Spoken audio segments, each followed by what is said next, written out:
This is the 16.1 inch portable monitor. It's very light and thin, as you can see, making it very easy to carry around with you. So it does connect easily with a USB-C cable, and it comes with a USB-C to USB-C cable. It's very easy and convenient to set up.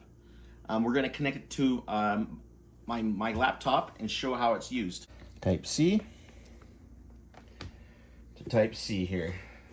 So I got it plugged in here, and now I got my two screens here.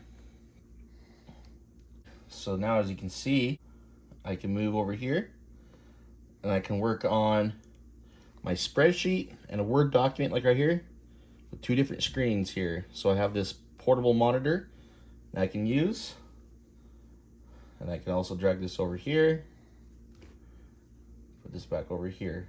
So when you're doing office work, school work, makes it very convenient to have this other portable screen to use. Also is very helpful when you are gaming or just using the internet. You can open up two different website pages. See down here, I can open two different windows here.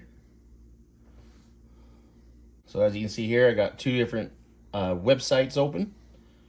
So it makes it easier to work around with any type of work you're doing, whether it's office work, homework for school, research. So it's a great thing to have, and it's very worth it, and it's very nice and very good quality.